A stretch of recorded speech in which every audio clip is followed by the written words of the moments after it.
Hey, how's it going? This is Kevin here, and we're going to be taking a look at another song and looking at Yasutaka Nakata's composition. And if you remember last time, or if you watched the other video, I said we were going to look at Happy Life Generator, and that was a long time ago. So I tried to make this video a while ago, but I realized I want to look at the song more and figure it out better. And the more I looked at it, the more I realized how cool it was again. And the thing that it took me so long to figure out about the song is that it's just two parts, and the two parts repeat. And he gets into all these little nooks and crannies of all the different ways you can make these two parts work together. And he obviously mixes it up. It doesn't feel like just two parts. He does the two parts in two different keys. So it actually ends up being four things that it feels like you're hearing, but it's the same two things. Even those two are very similar. So the way that he kind of ducks and weaves between all the different variations of these simple things makes the song like this kind of maze or something, and it gets a little hypnotic. You get a little bit lost in it. So we're going to jump right into the song, and maybe you'll see what I'm talking about, but it is way cool. So Happy Life Generator, it's from his band Capsule, which is like his main band, and it's off the album Nexus 2060. So let's dig into it. So the song starts off right away with one of the parts, and it starts off with a repeating melody that's going to go over the two parts. And he does this little switch up of the melody. So I'm going to play the chords first, then we're going to look at the melody and what's going on with that.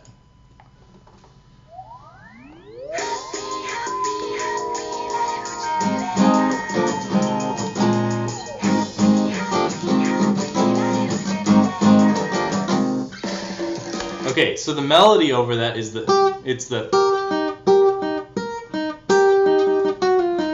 very simple, right? What's interesting about that? So first off, it's this super major thing, and then at the end it does the little bluesy thing.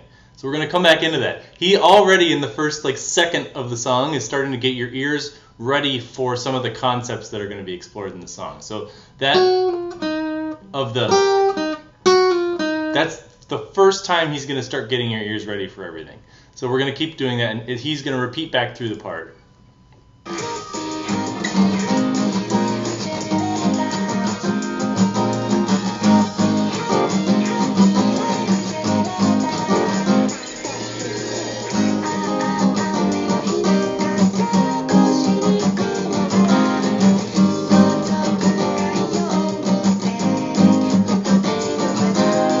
So you know how I said there was just two basic parts? So this is really the same thing that we were doing in the intro, but it's just half as fast. Okay, so it was usually 2 bars to get through it in the intro. So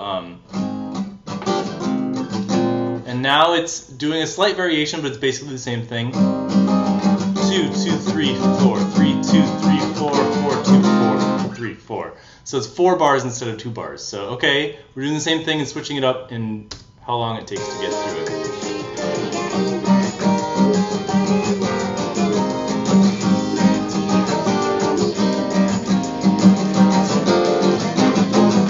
Here's the second part.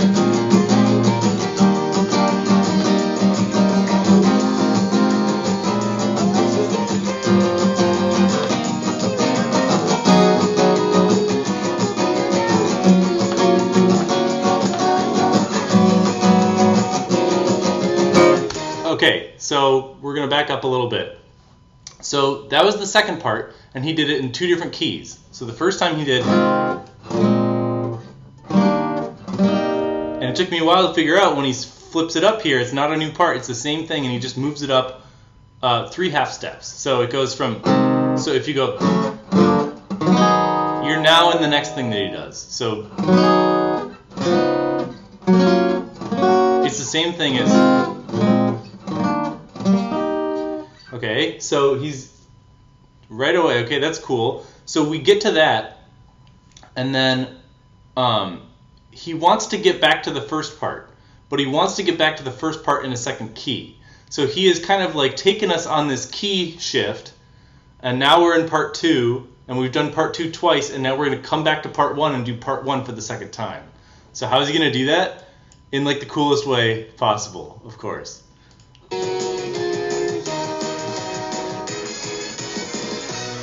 Okay, so I don't know how well it's coming across on the speaker, but what he does there is...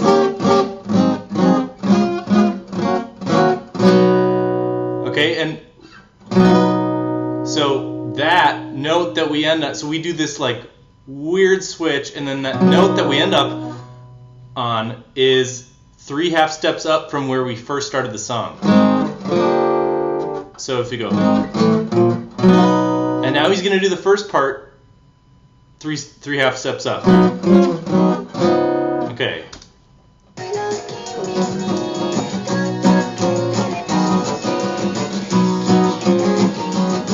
And he's doing it in the double speed way.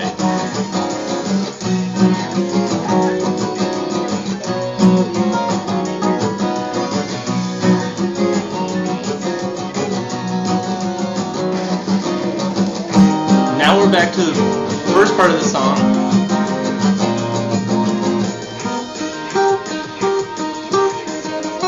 Now watch what he does here.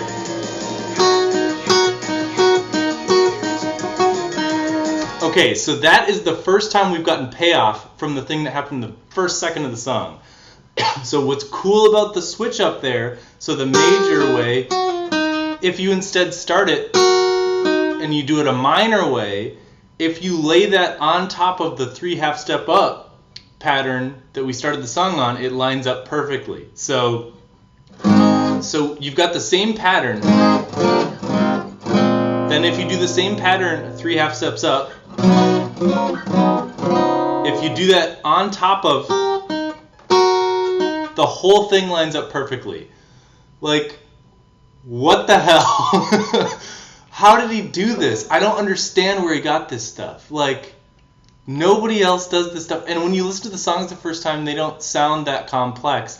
But then, like, I've been digging into the songs for, like, I've come back to it maybe, like, 6 or 7 times over the last 2-3 months.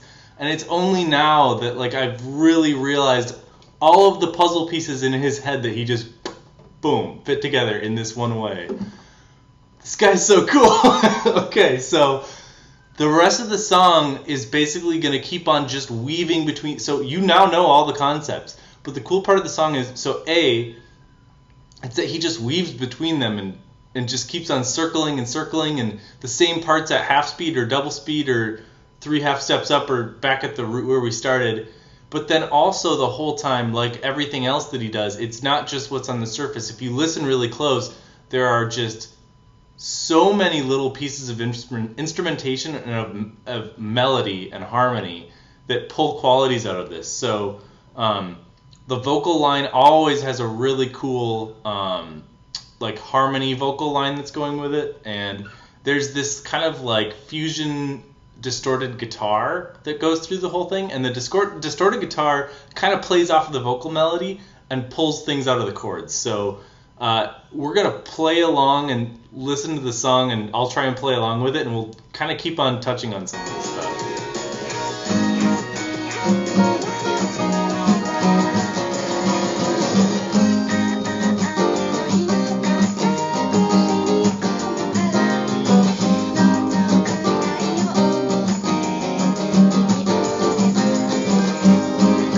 Really good vocal stuff right here.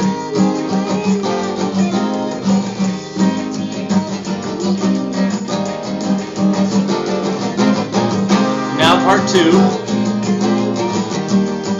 Really nice. I love that major 7.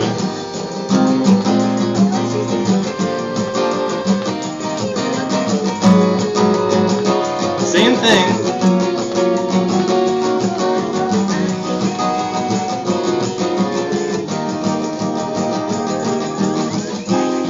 Now we got our little bridge here.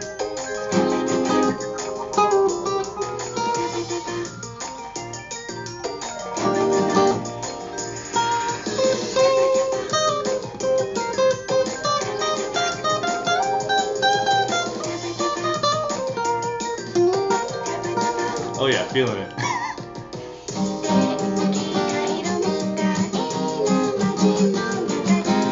So now we're back to the first part, and we're just...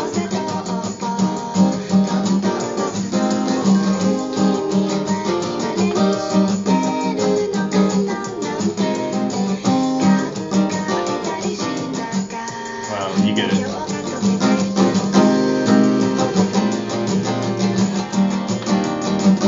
And now it just goes like instrumental.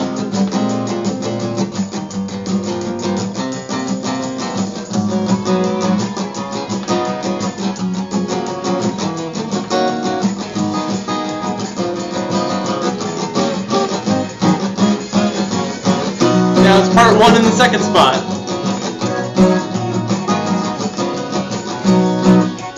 Again, I want to talk for 1 second about when I mentioned the vocal and the vocal parts and the melody, how it pulls parts out. So like to go a little bit more into what I was talking about there. So the progression here is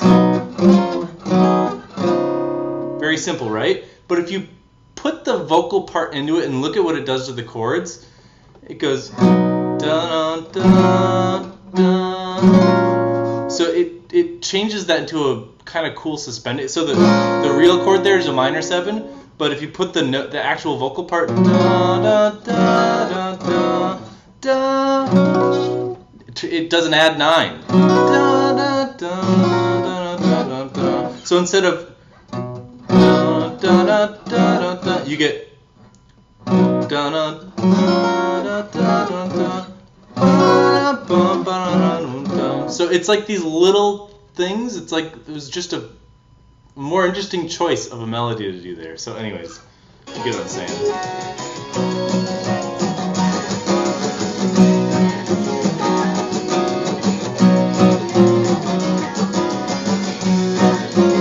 So I'm just playing the chords, but now he's just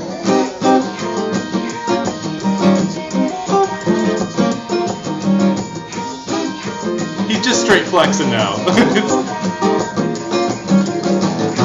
So that whole thing went over the very first part of the song. He just did something completely different under it and put the same melody. And now it goes back to the actual first way.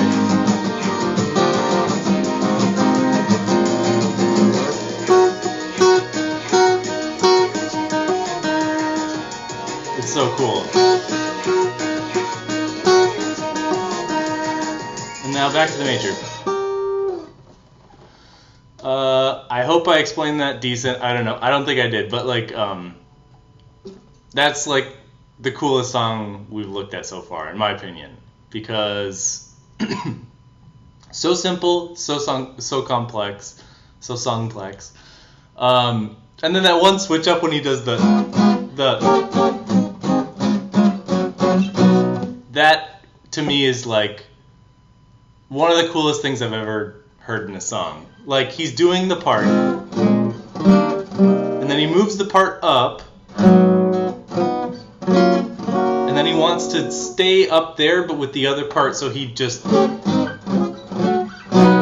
then he's like magically 3 half steps up, and it all lines up like string theory. It's crazy. That's Happy Life Generator. I hope that you enjoy it as much as I do. I'm not sure what we're going to look at next, or if we're going to look at anything next. I ended up going online and buying a lot of his harder to find albums, like the ones I couldn't get online. I bought physical copies of all the Meg stuff, the Culta Monica, I don't even know some of the names of them. The Amy Suzuki one was so much better than I thought at first. That one's amazing. Maybe we'll look at one of those, but there's too much good stuff to look at. The later years stuff, Display, I was starting to look at, like the like really new Perfume stuff. He's got a new Perfume song coming out. He's got his Soul album coming out. The later years are rough, in my opinion, but even among his worst stuff, there are these moments of brilliance that are just like so next level that it's all good. It's all worth listening to. All right, so I'll catch you on the flip. Just one last note. I've been getting such good response. There's like small viewership of this, but the other people watching this are like, yes, this guy gets it. I'm into it too. Someone was messaging me on Twitter today talking about rare Nakata stuff. So there are more. If you're into Nakata, you're not the only one.